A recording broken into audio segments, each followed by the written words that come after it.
Hoy tenemos la oportunidad de entrevistar a otra de nuestras colegas exitosas que están en el exterior, y es la doctora Melissa del Castillo, a la que le agradezco, doctora Melissa, que tenga un tiempo para compartir con nosotros y contarnos un poco sus experiencias académicas y de investigación en el exterior. Buenos días, doctora Melissa. Buenos días, doctor, ¿cómo está? Espero que esta charla entre ambos sea productiva y bueno, que también motive a los colegas nuestros también para que puedan hacer ciencia en el exterior.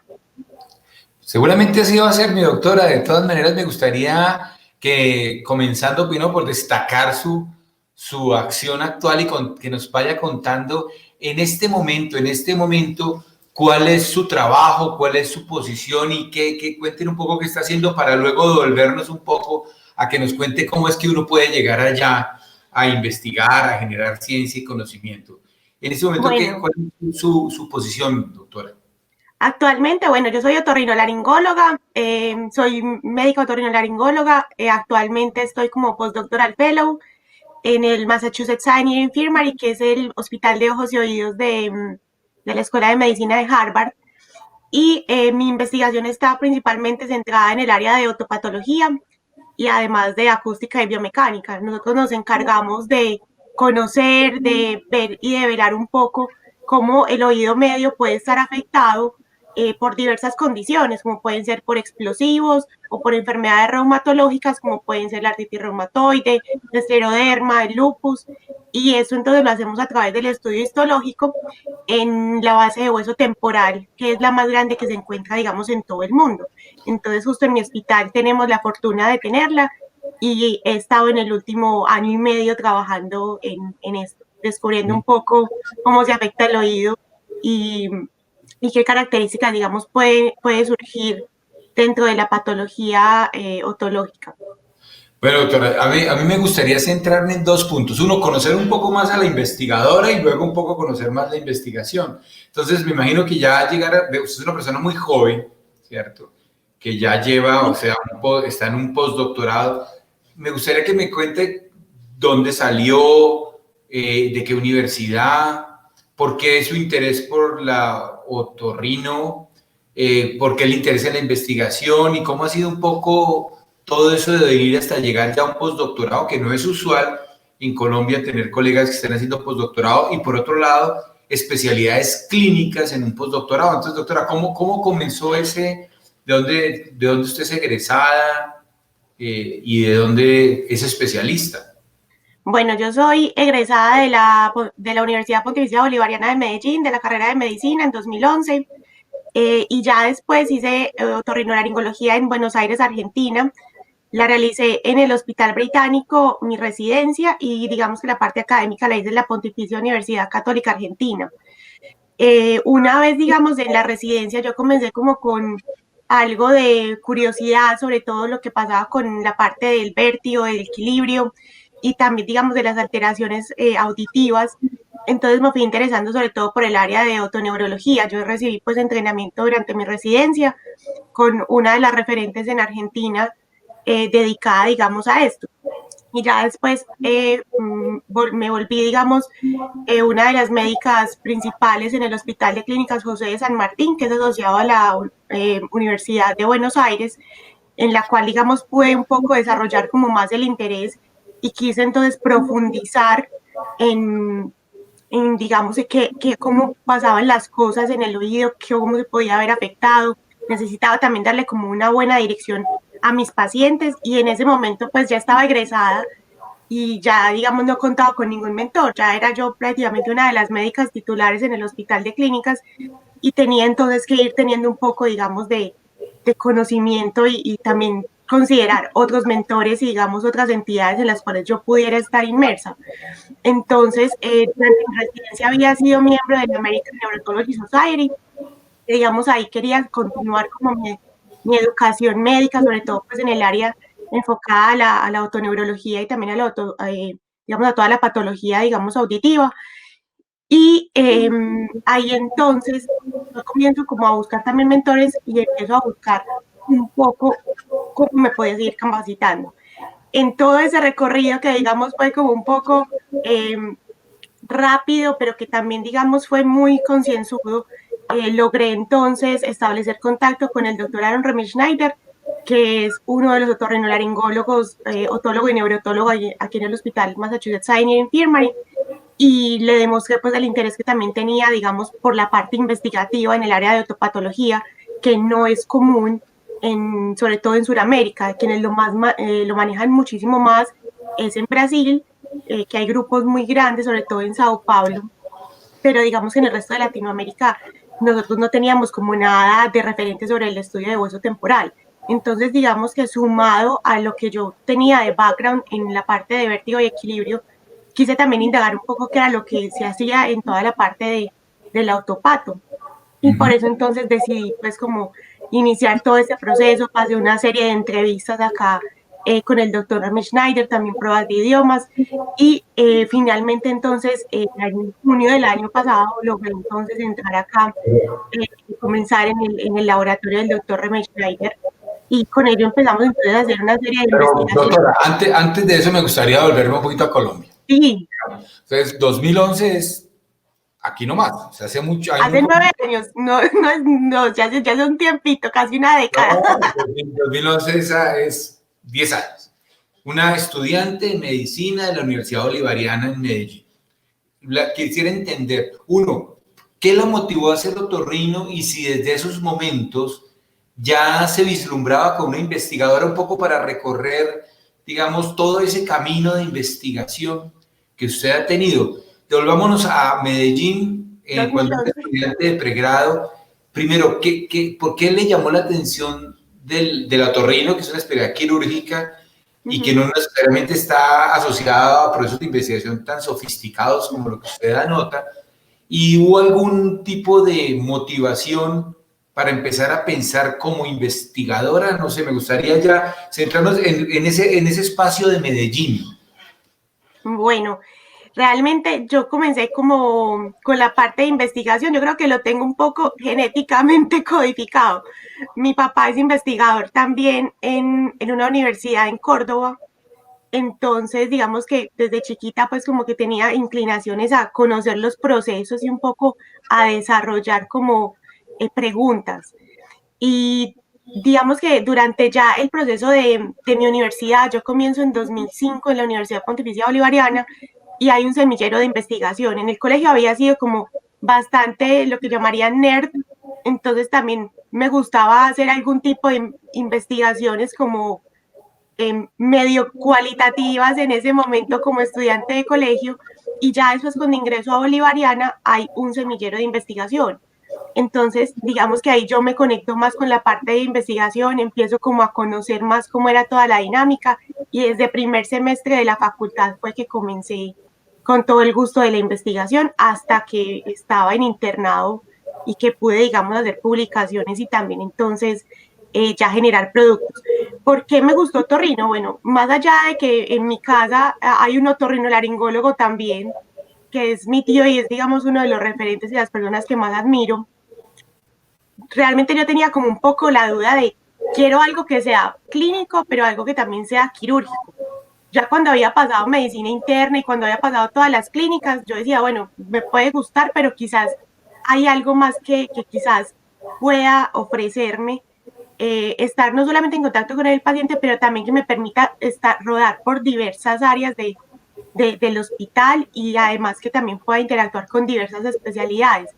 Entonces, otorrinolaringología me empezó a llamar muchísimo la atención y una vez que hice, digamos, la rotación en otorrino, pues yo dije, esto puede ser. Ya después empecé con algunas dudas cuando vi anestesia, cuando vi vía aérea, pero digamos que fue más o menos al final ya de la universidad y ya cuando estaba en el rural, que finalmente entonces pude definir que lo mío era otorrino y cuando ya, digamos, en el rural recibía pacientes con patología otorrinolaringológica, me gustaba muchísimo más, le encontraba muchísimo gusto. Entonces, por eso fue como que me decidí por la especialidad.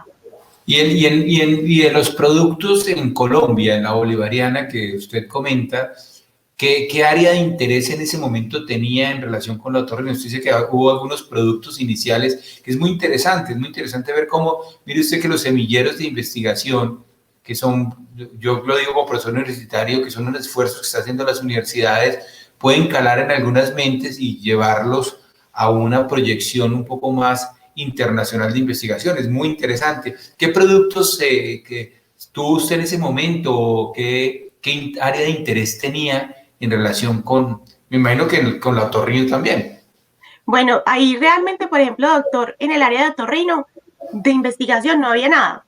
Pero digamos que lo que sí me permitió el semillero de investigación, yo estuve en grupos de investigación en dermatología, que digamos en mis fases iniciales de en cuarto semestre, yo estaba trabajando con las dermatólogas de Bolivariana, pero pude empezar a entender los procesos de investigación, los procesos de publicación, como toda la trayectoria que uno requiere para llevar, digamos, desde un protocolo inicial hasta, digamos, hasta el final. También tuve la oportunidad de estar en el grupo de salud pública de farmacovigilancia.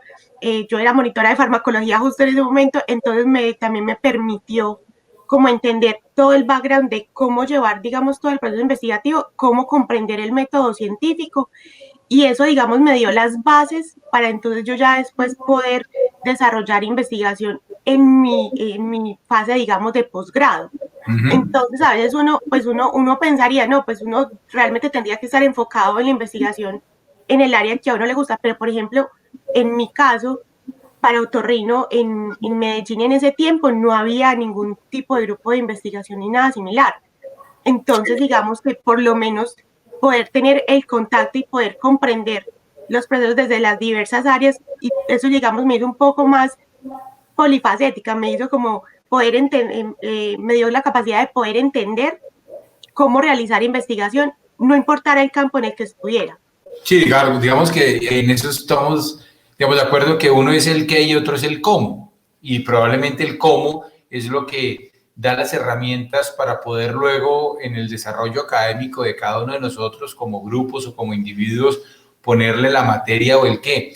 En este inicio de investigación, y lo decimos muchos médicos que vivimos en Colombia y que nos gusta la investigación, aparte del placer de aprender este método científico, ¿cómo vivió ese inicio en la investigación? ¿Se facilitaba? ¿Había dificultades? ¿Había limitaciones? ¿Cómo recuerda, doctora, haber vivido ese inicio de un proceso de investigación de pregrado en Colombia, específicamente en Medellín? Bueno, pues yo mi primer digamos, investigación que tuve fue con el área de dermatología. Entonces yo estaba en cuarto semestre, yo digamos de primer semestre a tercer semestre en el semillero, nos daban como los básicos sobre qué era la investigación, cómo se hacía, cuáles eran los métodos, digamos, cómo uno podía, digamos, ayudar, digamos, también a los investigadores como estudiantes. Y al primer proceso que me enfrento yo es a un estudio que si bien, que digamos también era analítico y que además requería intervenciones. Entonces, para mí era como un poco sorpresivo, me daba un poco de susto, para decirlo así, porque yo era de cuarto semestre y digamos que con quien estaba al lado era con la residente de primer año de dermatología, más con una de las jefes de dermatología de Bolivariana.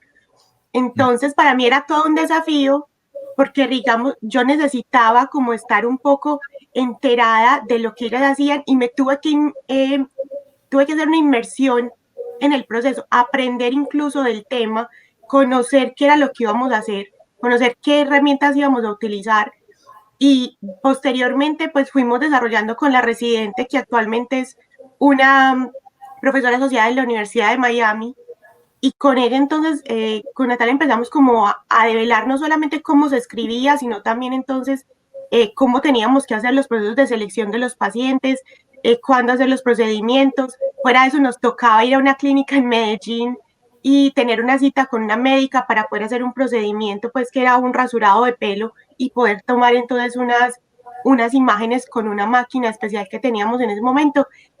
Y todo ese proceso también acoplaba que uno era estudiante de cuarto semestre, prácticamente recién entrando al área clínica, nosotros empezábamos semiología, entonces era un desafío, pero digamos que yo en ese momento me lo empecé a disfrutar mucho. Al principio tenía mucho miedo porque sentí una responsabilidad delegada muy anticipadamente, pero yo también pensé, bueno, si estoy acá y si, digamos, me dieron la oportunidad, tengo que aprovecharla. Y un estudiante de pregrado, con un residente, con un jefe de departamento, haciendo investigación, ¿cuáles fueron digamos, en ese inicio de investigación, las principales dificultades que tú recuerdas haber enfrentado en tratar de buscar conocimiento, recolectar datos? No sé cómo viviste, obviamente, el proceso romántico de la investigación y de responder preguntas, pero ¿cómo viviste si hubo algunas dificultades que tú recuerdas en este inicio de investigación? Claro, no, recolectar sobre todo los datos y sobre todo la convocatoria de los pacientes. Era muy difícil porque es que, por ejemplo, el procedimiento que nosotros teníamos que hacer era un rasurado justo acá en el área occipital y teníamos que llevarlos hasta una clínica que, digamos, quedaba al otro lado de la ciudad. Nosotros, pues, la Universidad Pontificia Bolivariana, la Facultad de Medicina queda en el occidente y esta clínica quedaba en el sur. Al principio necesitábamos voluntarios que, digamos, nos ayudaran un poco y fueron compañeros míos de medicina que también entonces yo los trataba de convencer y les decía, venga, ayúdenme un poquitico con esto que necesitamos recolectar más datos, que necesitamos también tener como una muestra significativa también como para los controles. Entonces eso fue como el mayor desafío, uno, recolectar pacientes, recolectar datos, convocarlos, que a veces de pronto no podían o que de pronto la médica no, que nos tenía que recibir en la otra clínica en el sur de la ciudad no podía, entonces dependíamos de los tiempos de ella. Eso al principio fue todo un desafío. Sí, no, y te lo pregunto porque hace poco en una mesa redonda con estudiantes y de pregrado y de posgrado en relación con la investigación, decían algo de eso como lo que tú estás diciendo, que en Colombia probablemente en casi todos los sitios, dada la ausencia de centros muy bien estructurados de investigación, el investigador tiene que hacer muchas cosas al tiempo, o sea, tiene, como algún estudiante decía, silbar y hablar al tiempo, recolectar los datos, procesar la información, y eso hace que muchos estudiantes de pre y posgrado desistan, a pesar de tener grandes afinidades por la investigación, desistan un poco de eso, y es un poco lo que estás viendo como lo viviste, hacer muchas cosas al tiempo que muchas veces la pasión no alcanza. Es verdad. Y por ejemplo, yo lo que veía, doctor, era que sobre todo iniciábamos muchos en el semillero de investigación. O sea, en los primeros semestres había una cantidad de gente inscrita y ya después al final los que lográbamos terminar, por lo menos de mi salón fuimos dos, Claro. nada más del semillero, de terminar como todo el nivel básico, intermedio, avanzado, lograr sacar un producto de investigación. Bueno, pues yo saqué, digamos, nosotros sacamos como un pequeño libro y también pues un artículo en la revista de la universidad. Pero Eso aguantar todo el proceso no era fácil, porque sí, también conllevaba pues como responder a las rotaciones, responder a los parciales, y yo creo que eso también desmotivó un poco.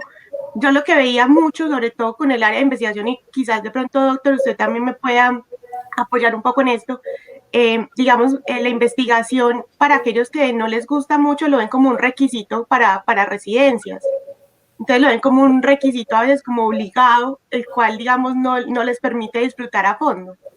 sí, estoy de acuerdo contigo. Yo creo que la investigación tiene, digamos, dos fases.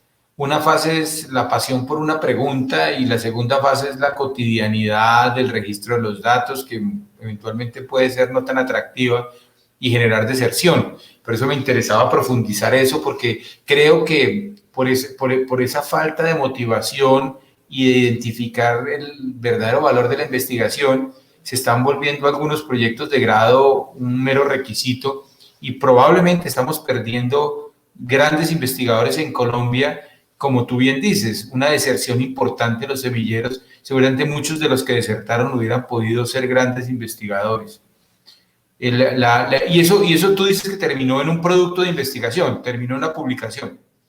Exactamente, pero obviamente esa publicación me conllevó tiempo entre rotaciones, ya esa publicación se viene a dar prácticamente estando yo en 10º, 11º semestre, que ya también son como la antesala del internado, Claro. que es una época totalmente diferente para todos los médicos, cuando ya uno empieza a terminar todas sus materias y ya después se tiene que enfrentar como a la práctica clínica y a la parte más asistencial.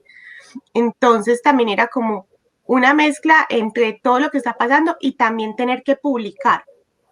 Fuera de eso era sentarse y no solamente una, sino dos, tres, N veces a revisar, a chequear, a que los otros autores entonces también vieran si estaba bien hecho, a recibir las correcciones, a recibir el feedback. Entonces, es verdad también lo que dice Doc, muchas veces el proceso a veces se vuelve para algunos un proceso mediato, como un proyecto de grado que queda en la biblioteca, pero quien sí lo logra sacar, creo que recibe una buena, es una satisfacción después de todo un trabajo, pero es un trabajo que conlleva tiempo, no es un trabajo que va cada 6 meses o que va, digamos, a un año. Creo que un trabajo bien hecho, pues idealmente debería estar publicado y que sea visible, no que quede en una biblioteca universitaria únicamente. Claro, yo creo que otro elemento que tú anotas ahí, un poco hablando del nacimiento de los investigadores, es un umbral de fracaso y de frustración muy alto, porque cuando tú lo dices, ¿cuántas veces revisas y cuántas veces te rechazan o hacen correcciones de un artículo antes de ser publicado? Y yo creo que también, no sé, ahí nos quedamos muchos investigadores en mandar artículos, nos los devuelven con correcciones o simplemente nos los rechazan de una revista y nos toca volverlo a mandar a otra revista. Y hay un elemento de insistencia y de umbral de frustración que pienso que también es algo que los investigadores tienen que superar y que muchas veces no lo conocemos desde el pregrado. Creemos que investigar y publicar es un poco más fácil. No sé cómo lo viviste tú en tus inicios de investigación. Si al principio uno empezaba a publicar o empezaba con los escritos básicos, con las nociones que tenía, y ya después un poco es lo que tú dices, es ese umbral de frustración que uno, digamos, en su inmediatez y también muchas veces apoyado porque tengo que tener una publicación para mostrar en mi currículo para la residencia. Entonces, se vuelve no solamente una frustración, sino también un estado de desespero, diría yo, para muchos, el Claro. no tener una publicación y que sobre todo sean rechazadas o que sean devueltas. Mi proceso inicial, pues digamos, la principal investigación que teníamos pudo ser publicada en la revista de la universidad, que si bien digamos era la revista pues como interna y también tenía sus requisitos y también entonces ellos mandaban correcciones de las cuales uno aprendía mucho, pero que digamos cuando está muy pequeño uno dice, pero es que pues, si yo hice todo bien y uno como que no cae en cuenta de que en realidad hay muchas cosas que corregir y muchas cosas que aprender.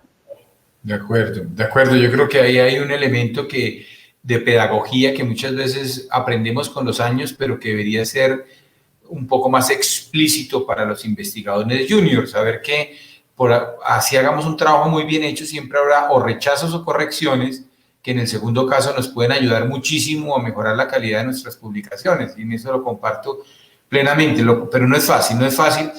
Me gustaría seguir con la línea del tiempo. Mi doctora termina pregrado y se desplaza a Argentina. Mi pregunta es, ¿cuál fue la razón para ir a Argentina? O sea, que conoció a un investigador, había una línea de investigación, no es usual un movimiento Bogotá, Argentina, Argentina, Harvard. Un poco, ¿qué la llevó a hacer el entrenamiento adicional en Argentina?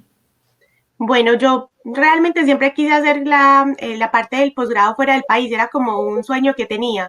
Y había ido pues de Argentina como turista y había tenido la oportunidad durante el internado de rotar en un hospital en Mendoza, Argentina. Entonces, ahí empecé a ver cómo era el sistema de residencias. También empecé a conocer que habían, sobre todo, grupos con muy buena trayectoria en otorrinolaringología. Y dije, bueno, esto es una gran oportunidad para venir, para vivir también y tener la experiencia cultural y académica en otro país. Además de que también se facilitaba pues el idioma español para nosotros. Digamos que otra de las motivaciones que yo también tuve, bueno, otorrinolaringología, como usted puede saber, doctor, es una especialidad más bien en donde hay pocos lugares en nuestro país. Entonces, acceder a un cupo en otorrinolaringología era también difícil, sobre todo para mi universidad, para mi ciudad, en el cual solamente hay 3 cupos para casi 150 personas.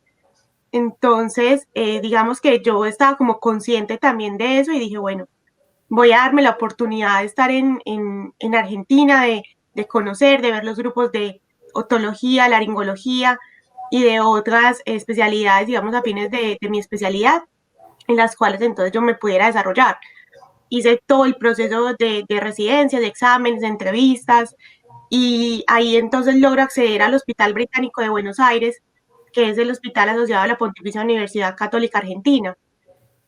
Y estando pues empezando mi carrera como residente, ya cuando estaba en primer semestre, en primer año, entonces quise volver, digamos, a tener esa conexión con la investigación, ya que estaba en una institución académica, porque digamos que el estar en una institución académica le brinda a uno como esa serenidad y también como ese apoyo de que uno está respaldado por una universidad o por un hospital, mientras que hacer investigación siendo uno fuera de la academia o estando independiente es un poco más difícil, y creo que eso usted puede estar de acuerdo, Doc. Claro, y fíjate que lo interesante de tu movimiento es empezar en Colombia, seguir en un país que es latinoamericano con algunas ventajas de desarrollo frente a nosotros, y luego moverte a un país muy desarrollado y en una universidad pues top en el mundo. En comparación con Colombia, obviamente son momentos diferentes, un estudiante de pregrado que un estudiante de posgrado, casi con especialidad. ¿Cuáles fueron las principales diferencias que tuviste del proceso de querer investigar en un país como Argentina, que sigue siendo un país latinoamericano, o muchas similitudes? ¿Cómo viviste tú esas diferencias de querer generar conocimiento en un país también latinoamericano? Yo creo que más que diferencias encontré algunas similitudes. Unas de ellas eran sobre todo como la dificultad de solamente poder realizar estudios retrospectivos, que era como lo que más se podía hacer y que yo creo que en Colombia es lo que más se ve. Esos estudios analíticos o los estudios experimentales eran también muy difíciles de poder realizar. Entonces, cuando yo estoy en el Hospital Británico de Buenos Aires, pues claro, yo prácticamente fui como la pionera en toda la parte de investigación en mi servicio, porque antes de mi residencia realmente era una residencia muy joven.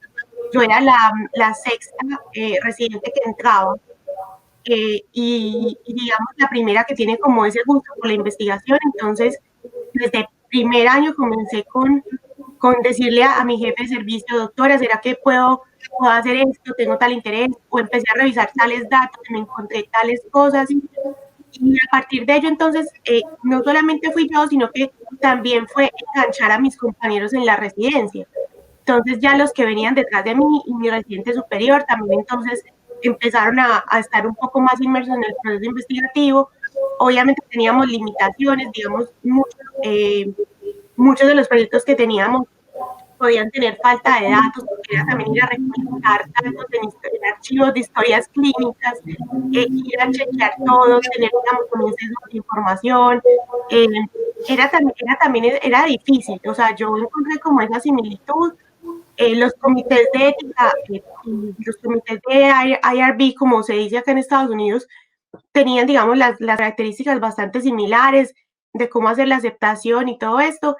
Y pues quería agregar, ya que mencionamos todo esto de proceso de investigación, pues yo era prácticamente de las que mantenía metida llevando protocolos al comité, digamos, científico del hospital. Entonces ellos también se percatan un poco que esta residente se mantiene moviendo como un montón, y no solamente lo saben ellos, sino que también lo empiezan a saber los médicos del hospital.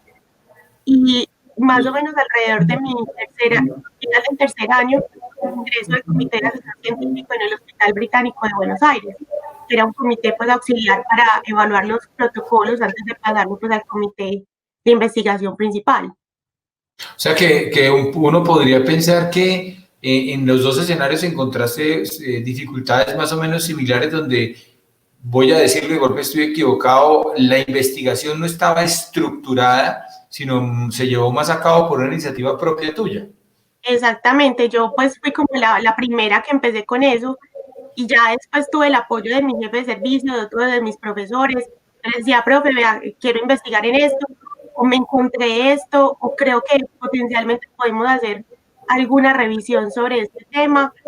Y entonces ahí también comienza el proceso de investigación, prácticamente en principio empírico, con lo que yo sabía de Colombia, y ya muchísimo más tarde es cuando se instaura el comité de asesor científico en el Hospital Británico, y ahí es cuando yo ya me engancho con ellos un poco más y me vuelvo un poco más organizada respecto a la parte del proceso científico.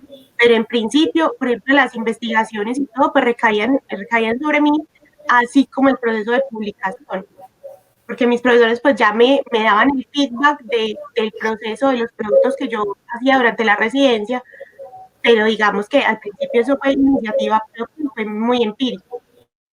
Y de ese proceso de interacción tuya con la universidad y el posgrado, ¿cuántos productos finalmente lograste publicar en revistas que tengan visibilidad internacional? Logré terminar mi residencia con 14 publicaciones. Wow. En revistas indexadas. Algunas en indexadas y otras otras revistas estaban ya en proceso de indexación, que era la revista pues como de la Federación Argentina de Sociedades Otorrinolaringológicas, que ahí después de cada congreso argentino teníamos que publicar, pero sí logramos hacer las 14. Eso es un muy buen producto, doctora, para una residencia, porque además, como tú bien decías, una de las dificultades, por lo menos en Colombia, que tenemos es que toca adicionar la investigación a la actividad clínica. Y muchas veces no hay los espacios suficientes. Allá te daban espacio para investigar, o sea, había momentos exclusivos protegidos para que investigar durante la residencia, o te tocaba robarte, entre comillas, momentos de estudio, de sueño para poder sacar esos productos. Fue parte y parte, doctor. Digamos que al principio yo tenía que sacarme el tiempo que tuviera libre para poder hacer mis cosas de investigación, pero cuando ya mis profes comienzan a ver que yo estaba dando unos productos que eran buenos, que digamos eran publicables, ya cuando empiezo a publicar más, me dan incluso espacio dentro de la residencia para yo poder realizar toda la parte de investigación que yo necesitaba. Incluso Sí. cuando accedí, digamos, a este comité de asesor científico, eso era en las mañanas de un jueves, y pues ellos me daban el permiso de que yo asistiera a esos comités. Entonces yo creo que fue un proceso de credibilidad el que se tuvo que hacer para que mis profes me pudieran ya luego dar como la confianza. Y era hasta después muy gracioso y lo cuento como una anécdota. Ya después mis mismos profes me decían, venga, venga y usted me revisa esto.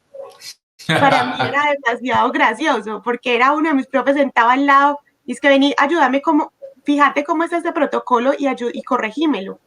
O decime qué puedo mejorar. Para mí era totalmente gracioso. Pero fíjate, ahí se ve un proceso bien interesante, y es que fíjate que muchos docentes, y estamos hablando de cambios, de rupturas, de paradigmas, cuando entró la medicina basada en la evidencia, cuando empezamos a ver el grupo de McMaster entrando a mostrarnos otra manera de entender el conocimiento, nos enfrentamos a una ruptura en que muchos docentes no tenían un proceso de formación en investigación y algunos residentes ya lo tenían. Entonces fíjate cómo se genera una relación bien interesante en que publicar se vuelve un trabajo en conjunto donde muchos actores tienen partes diferentes del conocimiento. Yo creo que en Colombia pasó lo mismo con la ruptura de los años 90 del grupo de Gordon Gallat y todo este grupo de McMaster y de la ruptura de paradigmas de la fisiología aplicada a la clínica y la evidencia aplicada a las decisiones. No, totalmente. O sea, para mí fue como muy enriquecedor y también fue un proceso de confianza, porque realmente los profes, digamos, si bien tenían alguna noción de investigación y algunos pues ya habían publicado en el exterior, pero eran de casi todos mis docentes y acaso uno o dos. Claro. Entonces era un proceso de confianza de, bueno, esta residente está haciendo esto, y ya después es arrastrar también a mis compañeros, que al principio decían, no, pero es para el Congreso y tal, pero después se fueron, se metieron también en el cuento Y digamos que el estar también acompañada por mis otros residentes, por mis otros compañeros y que actualmente también son mis amigos, eso ayudó, digamos, también mucho, porque Claro, era no solamente tener el producto mío, sino también ayudarle al otro a que pudiera tener un producto. Y eso yo creo que dentro de la parte de investigación es importantísimo, que el uno trabajo. tenga un equipo bien concentrado. Sí, de acuerdo, de acuerdo. ¿Y hasta qué año estuviste en Argentina? Estuve hasta diciembre de 2018, justo hace Listo. 2 años. Bueno, entonces luego sigue la última parte de tu trabajo, que es ya acceder a una universidad del estatus de Harvard. ¿Cómo fue el ingresar allá? ¿Cuándo pensaste? ¿Por qué te interesaste? Algo dijiste al inicio, pero me gustaría que nos ampliaras un poquito cómo una persona colombiana que luego hace un posgrado en Argentina, que produce ciencia, pues ya tiene acceso pues, a una de las universidades más reconocidas del mundo en proyectos de investigación en su área. ¿Cómo fue ese ingreso a la Universidad de Harvard, a los centros asociados a la universidad? Bueno, como yo les comenté pues al principio, pues yo estaba ya después sola cuando había egresado de la residencia y necesitaba pues como seguirme capacitando. Empecé entonces a tantear no solamente nuevos mentores, sino nuevas sociedades científicas en las cuales yo me pudiera seguir desarrollando. Y para mí también era, digamos, un desafío porque el Hospital de Clínicas José de San Martín es uno de los que tiene más alta complejidad en toda Argentina y es el hospital asociado también a la Universidad de Buenos Aires. Entonces, digamos que para ese momento yo era la médica más joven como médica tratante y estaba encargada de un sector. O sea, para mí era doble desafío y era también estar acompañando a los residentes y a los fellow en el proceso investigativo en este hospital.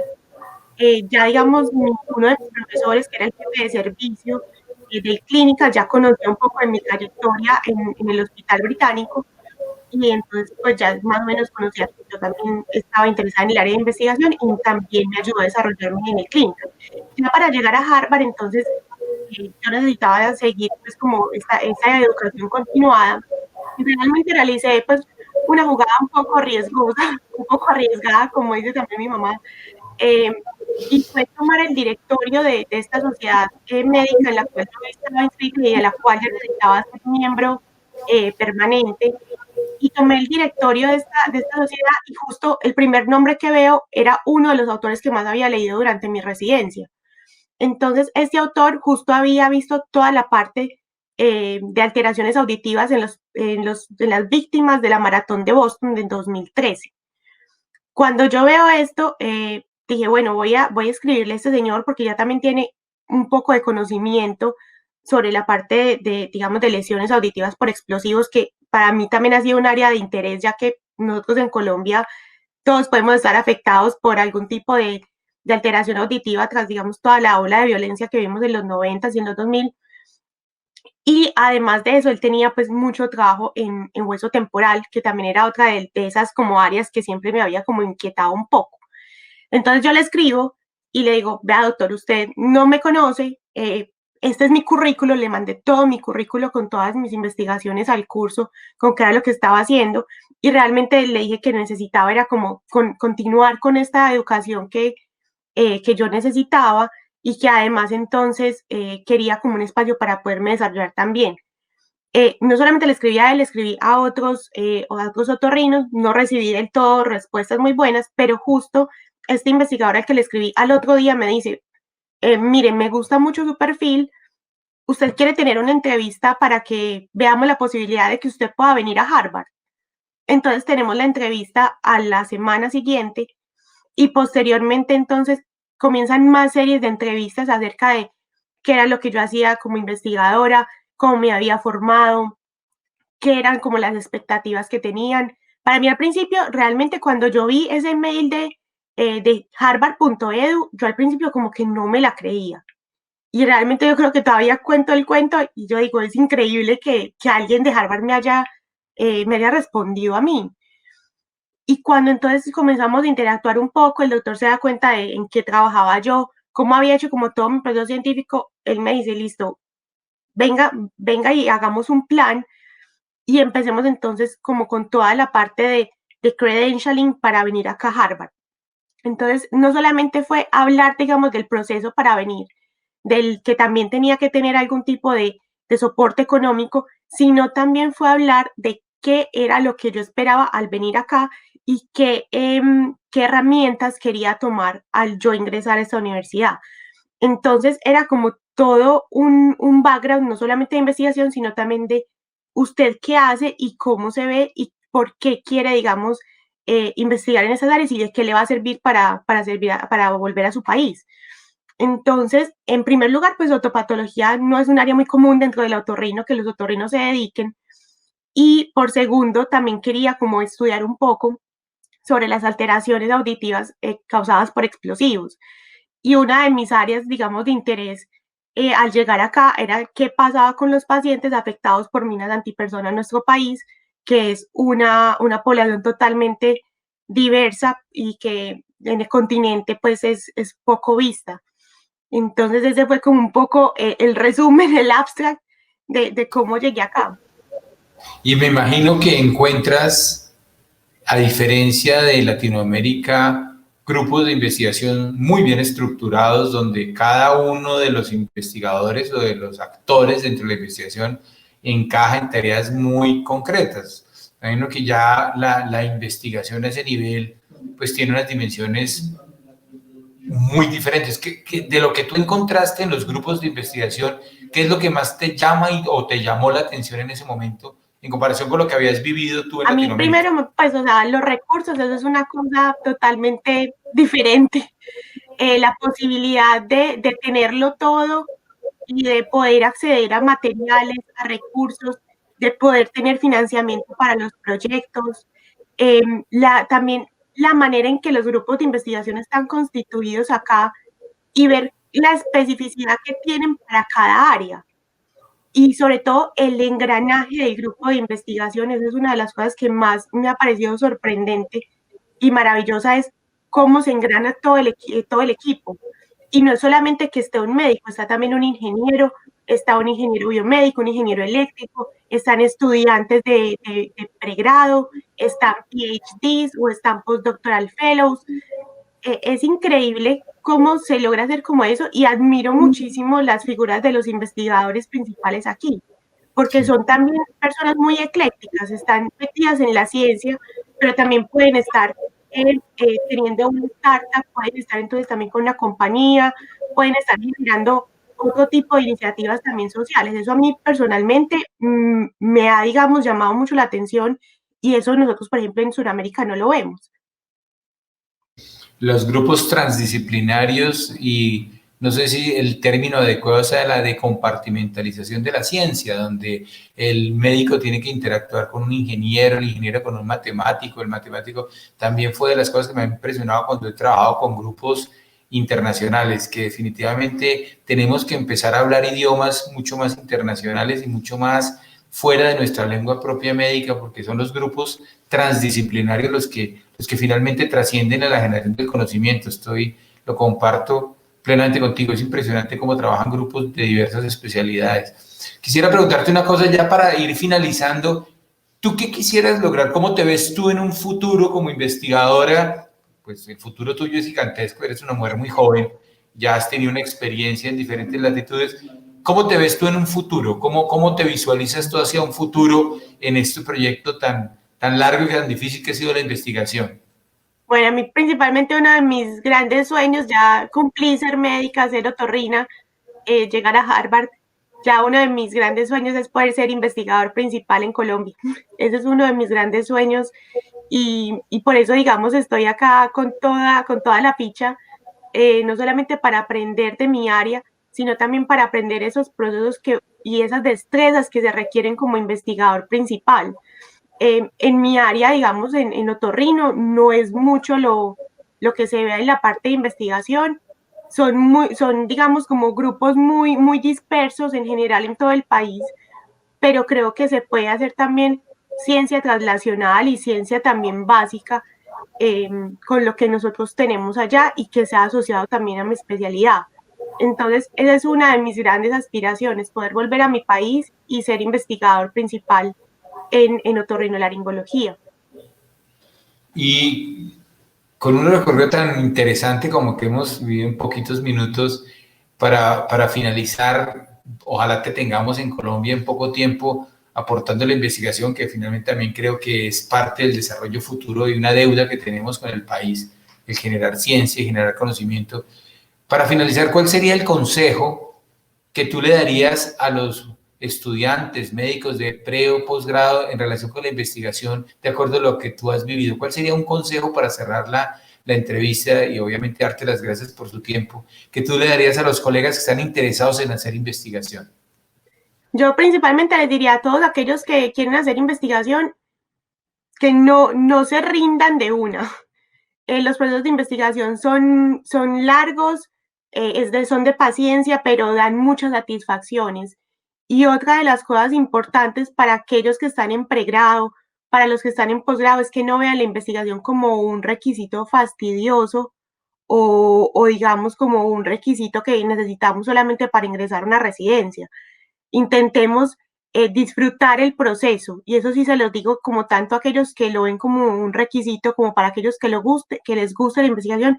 Disfruten el proceso, aprendan, ábranse al feedback y ábranse sobre todo a grupos que también, digamos, tengan nociones en otras latitudes. Buscar estancias postdoctorales o estancias, digamos, de investigación afuera del país para capacitarse. Hay muchas opciones.